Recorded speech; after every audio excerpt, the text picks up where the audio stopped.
सभी हिंदी साहित्य प्रेमियों का हिंदी साहित्य की क्लास में आपका हार्दिक स्वागत, अभिनंदन। देखिए, आज हम कर रहे हैं रेखा चित्र से संबंधित महत्वपूर्ण क्वेश्चन आंसर। किससे? रेखा चित्र से संबंधित। इससे पहले जो अब हम बी ऑप्शन से कर रहे हैं, तो अभी जो हमने ए में पढ़ा था वो पढ़ा था हमने संस्मरण।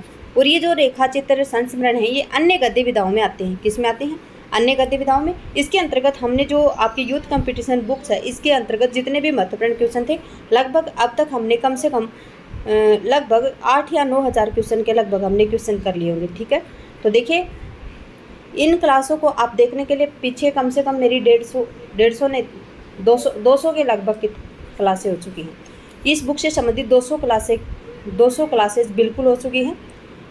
उन क्लासों को आप प्लेलिस्ट के माध्यम से देख सकते हैं। जिस प्रकार से मैंने इतिहास से संबंधित जितने भी महत्वपूर्ण क्वेश्चन हैं, तो जो हिंदी साहित्य का जो इतिहास है उससे संबंधित अलग से प्लेलिस्ट बनाई है। फिर उसके बाद में आदिकाल, रीतिकाल, भक्तिकाल और आपका जो आधुनिक काल है, आधुनिक काल के अंतर्गत भी जो आपके अलग अलग युग हैं, भारतेंदु युग, द्विवेदी युग, छायावादी युग, प्रगतिशील, प्रयोगवादी, नई कविता, समकालीन कविता, इनसे संबंधित जो अलग अलग जो यूनिट है उसके हिसाब से मैंने आपकी प्लेलिस्ट बनाई है। फिर उसके बाद में जो आपका आता है गद्य साहित्य।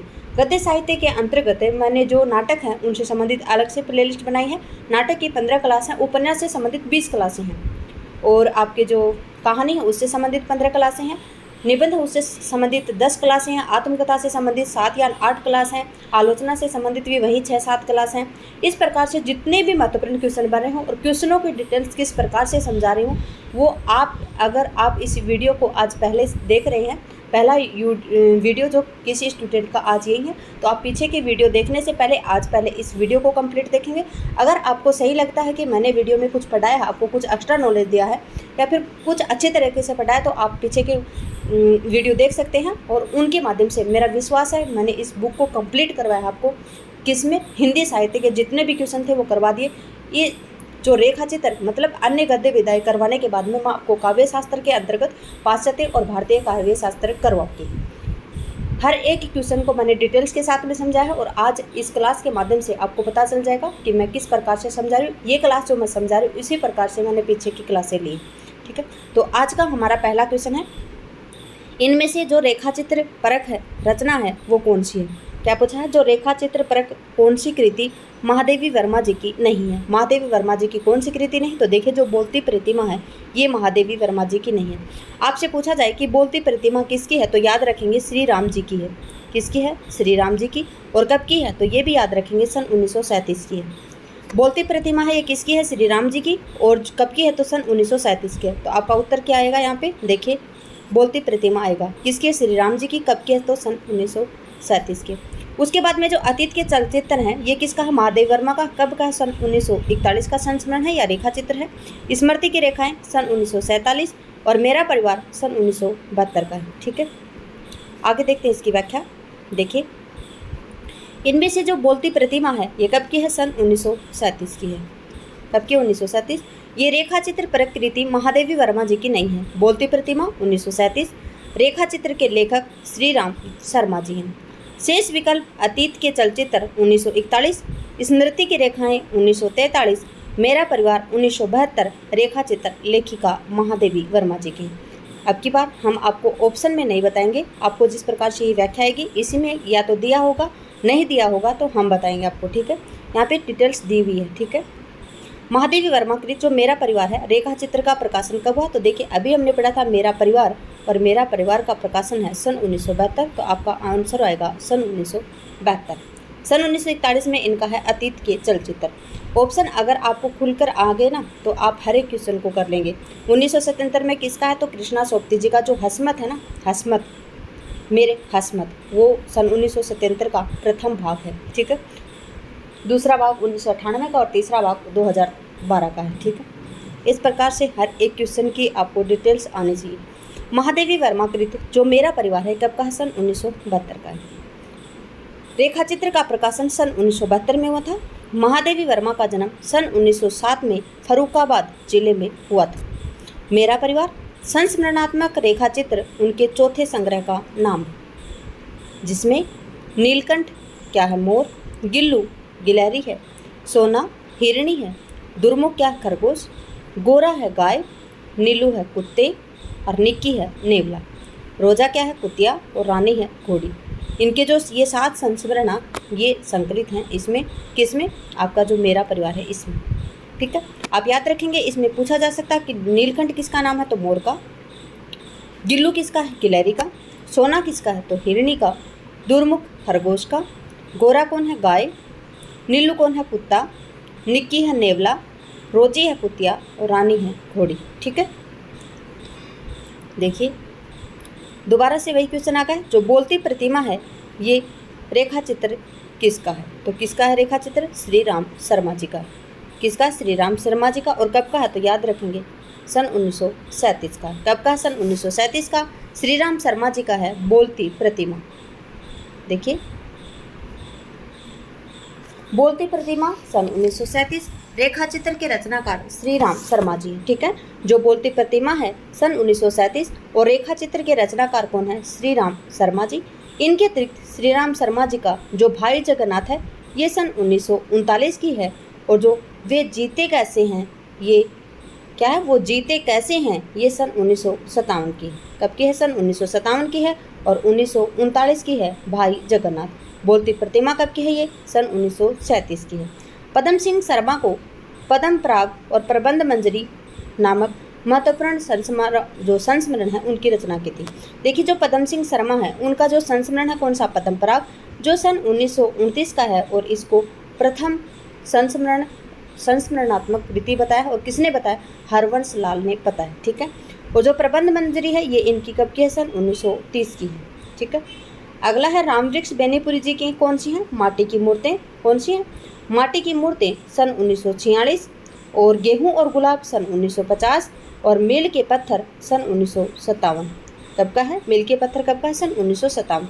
जबकि यह रेखाएं बोल उठी ये किसकी कृति है? तो ये देवेंद्र सत्यार्थी जी की सन 1949 की कृति है। कब की है? सन 1949। किसकी है? तो देवेंद्र सत्यार्थी जी की संस्मरणात्मक या रेखा चित्र कृति है। ठीक है, महादेवी वर्मा कृत नीलकंठ कौन से विधा की रचना है? तो देखिए नीलकंठ किसका नाम था? आपको याद ही होगा, नीलकंठ मोर का नाम था। किसका नाम था? मोर का।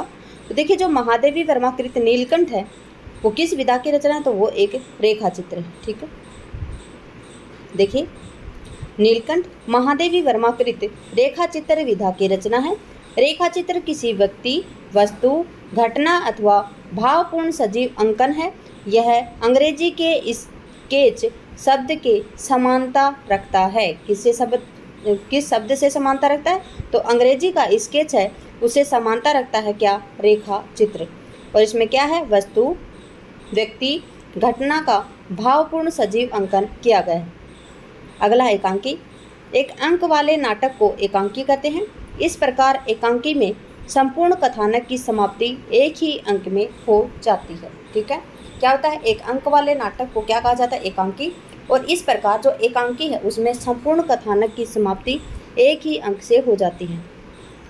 जयशंकर प्रसाद के एक घूट को हिंदी साहित्य का प्रथम एकांकी माना जाता है। जो हिंदी साहित्य का एक घूट है उसमें जो हिंदी साहित्य की प्रथम एकांकी है उसको प्रथम एकांकी माना जाता है। अगला क्या है? कहानी। देखिए कहानी मानव एक घूट याद रखेंगे कब की है? ये सन 1929 की है। और किसकी है? जयशंकर प्रसाद जी की। ठीक है, कहानी मानव जीवन की किसी एक मनोभाव या घटना का रोचक और कौतूहलपूर्ण चित्रण होता है। प्रेमचंद के अनुसार यह रमणीय उद्यान न होकर सुगंधित जो फूल है, फूलों से युक्त एक गमला है। क्या? कहानी। कहानी के बारे में प्रेमचंद जी ने क्या प्रेमचंद जी ने कहानी के बारे में क्या कहा? तो उन्होंने कहा कि कहानी एक रमणीय उद्यान न होकर सुगंधित फूलों से युक्त एक गमला है। आचार्य रामचंद्र शुक्ल इंदुमती 1900 में हिंदी की प्रथम कहानी मानते हैं, जबकि हजारी प्रसाद द्विवेदी दुलाई वाली सन 1907 को प्रथम कहानी मानते हैं। ठीक है, जो कौन है? रामचंद्र शुक्ल जी हैं, वो किसको मानते हैं? इंदुमती को। और कब की है ये? हिंदी की प्रथम कहानी मानते हैं। जबकि जो हजारी प्रसाद द्विवेदी हैं इनकी जो दुलाई वाली है 1907 इसको प्रथम कहानी मानते हैं। ठीक है, 10 तस्वीरें किस विधा की रचना है? जो 10 तस्वीरें हैं वो एक रेखा चित्र है। क्या है? एक रेखा चित्र। देखिए पहले देख लेते हैं व्याख्या। 10 तस्वीरें किसका है? तो ये है जगदीश चंद्र माथुर जी का। ठीक है, देखिए 10 तस्वीरें रेखाचित्र विधा की रचना है और इसके लेखक हैं जगदीश चंद्र माथुर।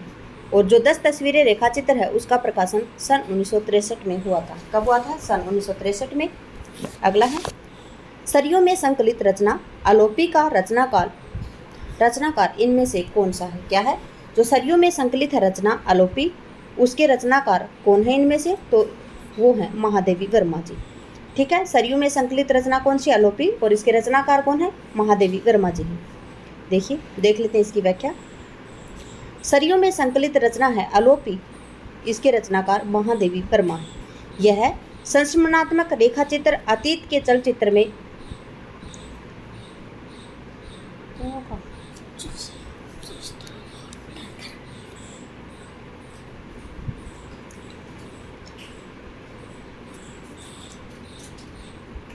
देखिए, यह एक संस्मरणात्मक रेखाचित्र है और अतीत के जो चलचित्र है उसमें समाहित है। कौन सा? सरियों में जो संकलित आलोपी है ये। तो देखिए, जो अतीत का इनका चलचित्र है ये कब का है? सन 1941 का है और इसी में ये क्या है? समाहित है सभी। इनमें क्या है? रामा, भाभी, बिंदा, सविया, विट्टो, बालिका, माँ, घीसा, अभागी स्त्री, आलोपी, बबलू, इन 11 चरित्रों का वर्णन किया गया किसमें? अतीत के चलचित्र में जो सरियों में संकलित है। क्या? आलोपी।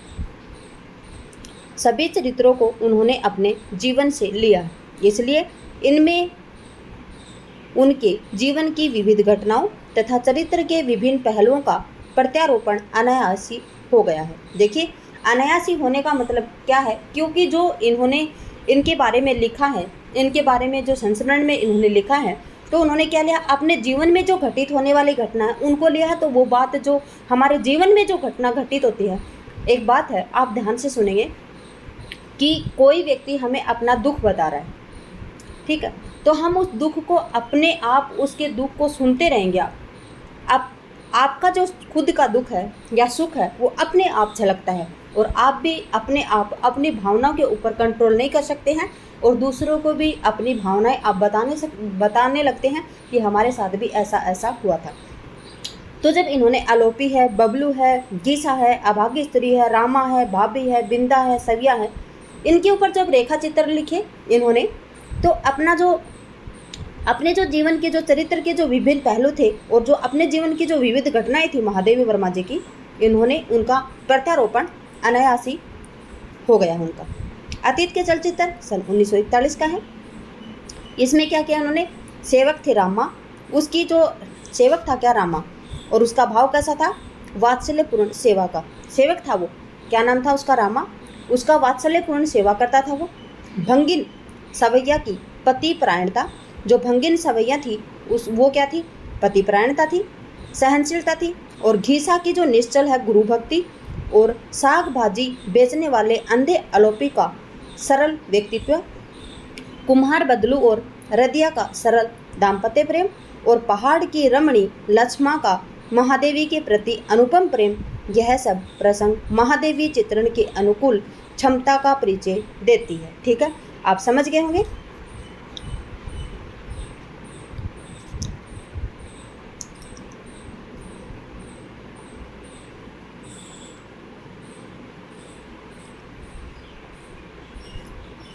प्रज्ञा प्रवाह में संकलित पाठ महाकवि जयशंकर प्रसाद निम्नलिखित में से किस विधा की रचना की है? क्या है? जो प्रज्ञा प्रवाह है उसमें संकलित पाठ क्या है? महाकवि जयशंकर प्रसाद। और जो ये निम्नलिखित जो रचना है कौन सी? महाकवि जयशंकर प्रसाद। ये किस विधा की रचना है? तो ये किस विधा की रचना है? ये है एक रेखा चित्र। देखिए, प्रज्ञा प्रवाह में संकलित पाठ जो महाकवि जयशंकर प्रसाद हैं, उक्त क्या है? ये रेखा चित्र विधा की रचना है। महाकवि जयशंकर प्रसाद शीर्षक से शिव पूजन सहाय ने रेखा चित्र लिखा था। ठीक है, जो महाकवि जयशंकर प्रसाद है इस शीर्षक से रेखा चित्र लिखने वाले कौन थे? तो शिव पूजन सहाय थी। दीप चले शंख बजे के रचनाकार कौन है? तो दीप चले शंख बजे के रचनाकार हैं कन्हैया लाल मिश्र प्रभाकर जी। कौन है? कन्हैया लाल मिश्र प्रभाकर जी।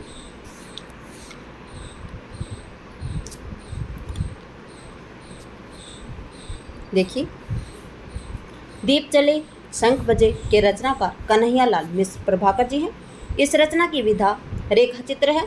इस विधा की इनकी एक और रचना माटी हो गई सोना है। और याद रखेंगे, जो इनकी माटी हो गई सोना है ये सन 1956 का संस्मरण है, रेखा चित्र है। क्या है? माटी हो गई सोना इनका सन 1956 का रेखा चित्र है। और दीप चले शंख बजे ये इनका सन 1959 का रेखा चित्र है। विधा की दृष्टि से माटी की मूर्तें किस विधा की रचना है? तो ये है रेखा चित्र। क्या है? रेखा चित्र। माटी की मूर्तें क्या है? रेखा चित्र है। और किसका है? याद रखेंगे, सन 1946 राम वृक्ष बेनीपुरी जी का है माटी की मूर्तें। और जो माटी की मूर्तें हैं ये आपकी यूजीसी नेट जेआरएफ में लगी हुई है। ठीक है, माटी की मूर्तें राम वृक्ष बेनीपुरी। और कब का है? सन 1946 का। रेखा चित्र में कुल 12 रेखा चित्र शामिल हैं जो निम्नवत हैं। देखिए कौन कौन से सम्मिलित हैं इसमें? रजिया, बलदेव सिंह, सरजू भैया, मंगर, रूपा की आजी, देव, बाल गोविंद भगत, भोजी, परमेश्वर, बैजू मामा, सुभान खां और बुदिया। देखिए ये आपके जो माटी की मूर्तें हैं इसमें ये लगी हुई हैं। और ये मेरे 12 के 12 रेखा चित्र हैं ये पढ़े हुए हैं। ठीक है,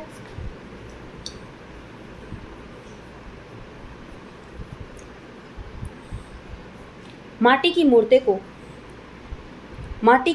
को कहीं कहीं पर संस्मरण भी माना जाता है। यह रेखा चित्र और संस्मरण दोनों मानी जाती है। यह रचना कौन सी है? जो माटी की मूर्तें उसे रेखा चित्र भी माना जाता है और संस्मरण भी माना जाता है। ये माटी की मूर्तें आपके यूजीसी नेट जेआरएफ में लगी हुई है। ठीक है, इसलिए पढ़ा था। रेखाएं बोल उठी रेखा चित्र किसने लिखा है? रेखाएं बोल उठी रेखा चित्र किसने लिखा है? तो ये देवेंद्र सत्यार्थी जी ने लिखा है। कब लिखा है? तो सन 1949 में लिखा है। कब? सन 1949 में। देखिए व्याख्या, देखिए रेखाएं बोल उठी रेखा चित्र के लेखक कौन है? देवेंद्र सत्यार्थी। और इसका प्रकाशन कब हुआ? सन 1949। जबकि जो उपेंद्र नाथ अस्क के रेखा चित्र का नाम है रेखाएं और चित्र। रेखाएं बोल उठी किसका? देवेंद्र सत्यार्थी का। कब का? सन 1949 का। जबकि जो उपेंद्र नाथ अस्क जी हैं इनका कौन है? रेखाएं और चित्र। ये कब का है? सन 1955 का है। ठीक है, देखिए महादेवी वर्मा की गोरा गाय किस विधा की रचना है? क्या है? जो महादेवी वर्मा की गोरा गाय है ये किस विधा की रचना है? तो ये है एक रेखा चित्र। ठीक है, महादेवी वर्मा की जो गोरा गाय है ये रेखा चित्र विधा की रचना है। और ये महादेवी वर्मा की जो प्रसिद्ध रेखा चित्र कौन सा? मेरा परिवार। कब का है? सन 1972 का है। उसमें संकलित है ये रेखा चित्र। निक्की नेवला, गोरा गाय, गिल्लू गिलहरी और सोना हिरन। अगला है, गेहूं और गुलाब किस रचना की विधा है? क्या पूछा आपसे? जो गेहूं और गुलाब है ये किस रचना विधा की रचना है? तो ये क्या है? इनमें से कोई नहीं है, क्योंकि न तो ये उपन्यास है, न ये कहानी है और न ही ये नाटक है। तो ये क्या है? एक रेखा चित्र है।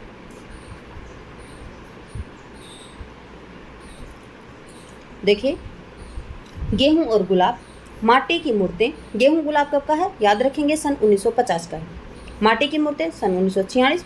लाल तारा 1938 है। राम वृक्ष बेनीपुरी के द्वारा लिखे रेखा चित्र या संस्मरण है। श्री राम शर्मा, महादेवी वर्मा, बनारसी दास चतुर्वेदी, पदम सिंह शर्मा, कन्हैयालाल मिश्र प्रभाकर, देवेंद्र सत्यार्थी, चतुर्सेन शास्त्री, उपेंद्र नाथ अस्क आदि हिंदी के अन्य प्रमुख संस्मरण लेखक रहे हैं। ठीक है, अगला, निम्नलिखित में से कौन सा रेखा चित्र महादेवी वर्मा का नहीं? अतीत का चलचित्र है, स्मृति की रेखाएं और पथ का साथी तीनों हैं। जबकि नहीं है तो कौन सा नहीं है? मंटो मेरा दुश्मन। ठीक है, कौन सा नहीं? मंटो मेरा दुश्मन। देखिए यहाँ पे देख लेते हैं, मंटो मेरा दुश्मन ये सन 1956 का है। और रेखाएं और चित्र ये कब का है? सन 1955 का। ठीक है, और ज़्यादा अपनी कम पराई ये सन 1959 का है। और ये किसके हैं? उपेंद्र नाथ अस्क जी के। कौन से? जो मंटो मेरा दुश्मन, ये आपका उत्तर सही था। ये मंटो मेरा दुश्मन 1956, रेखाएं और चित्र सन 1955 और ज़्यादा अपनी कम पराई सन 1959 उपेंद्र नाथ अस्क के द्वारा लिखे गए रेखा चित्र हैं। जबकि अतीत के चलचित्र सन 1941, स्मृति की रेखाएं 1947, मेरा परिवार 1972 महादेवी वर्मा के द्वारा लिखे गए रेखा चित्र हैं। पथ के साथी महादेवी वर्मा के द्वारा लिखा गया संस्मरणात्मक कृति है। पथ के साथी कब का है इनका? सन 1956 का है। कब का है पथ के साथी? सन 1956 का है। अगला है सूदियाँ उस चंदन के वन की विद्यानिवास मिश्र का है। क्या पूछा आपसे कि कौन सा सुमेलित है? तो देखिए जो सूदियाँ उस चंदन के वन की, ये विद्यानिवास मिश्र जी का है? नहीं, गलत है। सूदियाँ उस वन की ये किसका है? तो ये विष्णुकांत शास्त्री जी का। ठीक है, व्याख्या में देखेंगे, यहाँ कंफ्यूज नहीं होंगे। भूले हुए चेहरे भगवती चरण वर्मा जी की नहीं है, गलत है, क्योंकि जो भूले हुए चेहरे है वो किसकी है? कन्हैया लाल मिश्र प्रभाकर जी की। अगला है जिनके साथ जिया राजेंद्र यादव, ये भी गलत है, क्योंकि जिनके साथ जिया वो राजेंद्र यादव की नहीं, अमृतलाल नागर जी की है। ठीक है, समय के पाँव माखनलाल चतुर्वेदी, ये आपका बिल्कुल ठीक है, तो आपका डी ऑप्शन बिल्कुल ठीक होगा। याद रखेंगे जो समय का पाँव है ये कब का है? तो सन 1962 का संस्मरण है, सॉरी रेखा चित्र है, और ये किसका है? तो माखनलाल चतुर्वेदी का। ठीक है, याद रखेंगे समय के पाँव सन 1962 किसका है? माखनलाल चतुर्वेदी का। देखिए समय का पाँव कब की है? सन 1962 की है। समय का पाँव सन 1962 की है, और ये किसकी है? माखनलाल चतुर्वेदी की। यह इनका रेखा चित्र विधा की रचना है। अन्य विवरण इस प्रकार से हैं। सूदियाँ उस चंदन वन की, और ये कब का है? सन 1992 का है, और किसका है? ये विष्णुकांत शास्त्री की संस्मरणात्मक कृति है। भूले हुए चेहरे किसका है? कन्हैयालाल मिश्र जी का, और ये भी क्या है? संस्मरण। और जो भूले हुए चेहरे है ये कब का है? सन 1947 का है। ठीक है, जिनके साथ जिया अमृतलाल नागर, संस्मरण है ये। जिनके साथ जिया ये कब का है? तो सन 1973 का है। ठीक है, अगला है बनारसी दास चतुर्वेदी के रेखा चित्र कौन से हैं? क्या है? जो बनारसी दास चतुर्वेदी हैं इसके रेखा चित्र कौन से हैं? तो रेखा चित्र भी है इनका और सेतुबद्ध भी है। एक इनकी महत्वपूर्ण और अन्य संस्मरण है। याद रखेंगे नाम भी उसका क्या है? संस्मरण। क्या है? नाम भी उसका संस्मरण है, और ये किसका है? देखिए नाम भी क्या है? संस्मरण, और ये किसका है? ये बनारसी दास चतुर्वेदी का है। और जो रेखा चित्र है ये भी बनारसी दास चतुर्वेदी का। कब का है? तो याद रखेंगे सन 1952 का है। और जो संस्मरण है ये कब का है? ये भी सन 1952 का है, और सेतुबद्ध भी इन्हीं का है। ठीक है, तो जो बनारसी दास चतुर्वेदी की रेखा चित्र है वो कौन से हैं? उपयुक्त दोनों। ठीक है, देखिए बनारसी दास चतुर्वेदी के रेखा चित्र विकल्प ए रेखा चित्र और विकल्प बी सेतुबद्ध दोनों हैं, अतः विकल्प सी उनका सही उत्तर है।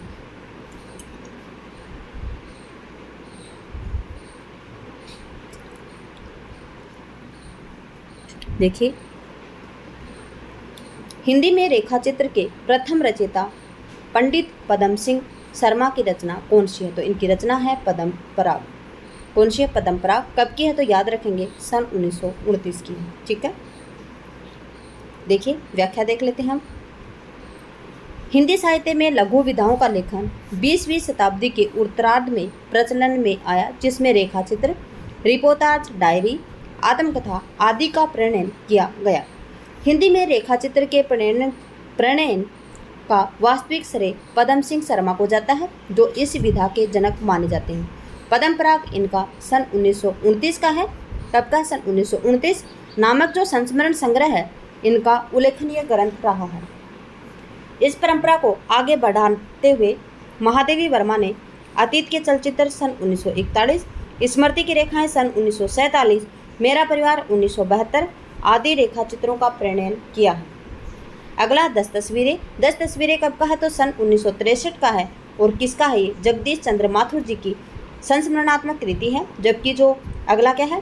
रेखा और रंग, और रेखा और रंग सन 1955 का है, और किसका है? ये विनय मोहन शर्मा का है। ठीक है, रेखा और रंग किसका है? सन 1955 विनय मोहन शर्मा जी का है। श्री राम शर्मा की बोलती प्रतिमा रचना की विधा क्या है? यह जो श्री राम शर्मा है उनकी जो बोलती प्रतिमा है वो किस रचना विधा की रचना है? देखिए किस विधा की रचना है, तो ये है रेखा चित्र की। ठीक है। श्रीराम शर्मा की बोलती प्रतिमा रेखा चित्र विधा की रचना है। रेखा चित्रों का संकलन रूप में प्रस्तुत करने का श्रेय पंडित श्रीराम शर्मा को जाता है। ठीक है। जो रेखा चित्रों का संकलन के रूप में प्रस्तुत करने का श्रेय किसको जाता है? पंडित श्रीराम शर्मा को जाता है। बेटे ने मुंह में चॉकलेट डाल दी। शर्मा जी की बोलती प्रतिमा नामक संग्रह सन 1937 में प्रकाशित हुई है। ठीक है। जो शर्मा जी की जो बोलती प्रतिमा नामक संग्रह है, जो नामक संग्रह है इनका सन 1937 में प्रकाशित हुआ है। अगला क्या है? लाल तारा किसकी रचना है? तो देखिए लाल तारा है वो रामवृक्ष बेनीपुरी जी की रचना है। लाल तारा ये किसकी रचना है? रामवृक्ष बेनीपुरी जी की है। ठीक है। याद रखेंगे कब की है, तो सन 1938 की है। ओके। देखिए लाल तारा, जहाँ मेरे को इसका रचना काल मिला वो मैंने लिखा, नहीं मिला उसको इग्नोर कर दिया, लेकिन आप याद रखेंगे कि ये रचना इन्हीं की है।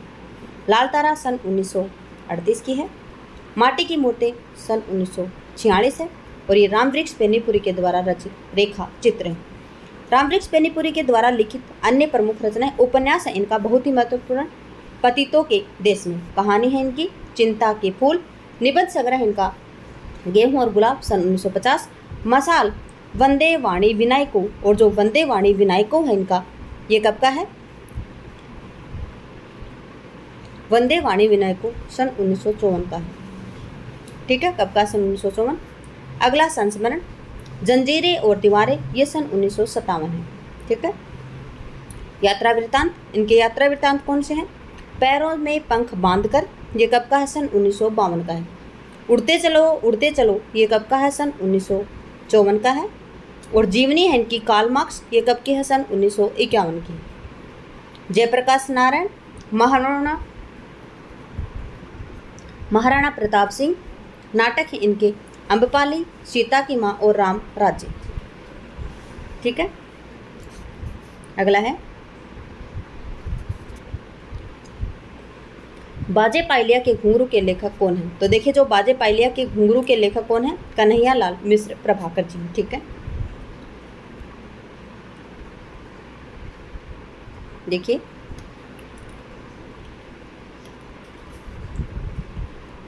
एक मिनट,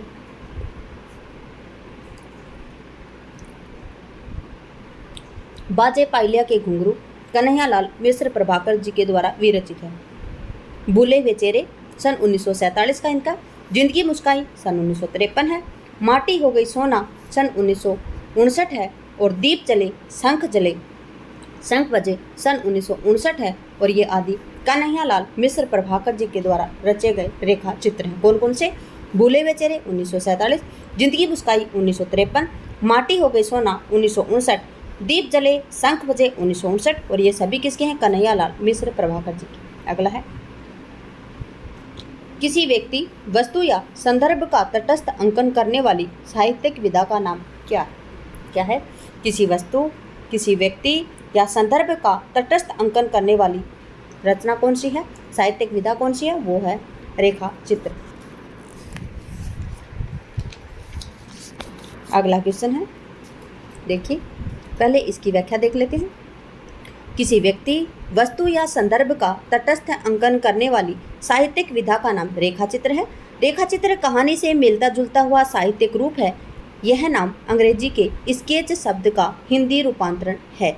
कौन सा? रेखा चित्र। स्केच चित्रकला का अंग है। इसमें चित्रकार कुछ इन्हीं गिनी रेखाओं के द्वारा किसी वस्तु, व्यक्ति या दृश्य को अंकित कर देता है। अगला है रेखा चित्र की विशेषता किसमें होती है? जो रेखा चित्र की विशेषता है वो किसमें होती है? वो होती है तीव्रता में। किसमें होती है? तीव्रता में।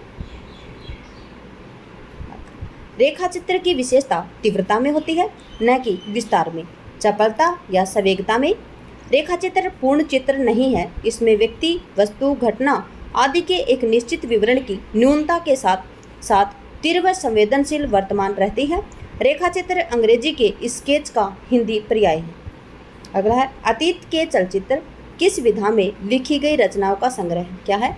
जो अतीत के चलचित्र हैं वो किस विधा में लिखी गई रचना है? तो वो है रेखा चित्र। ठीक है। अतीत के चलचित्र रेखा चित्र विधा में लिखी गई रचना है। रचनाओं का संग्रह यह महादेवी वर्मा के द्वारा उद्धृत है। इनके अन्य रेखा चित्र हैं मेरा परिवार, कब का है, सन 1972 का है। स्मृति की रेखाएं सन 1947 का है। और जो इनका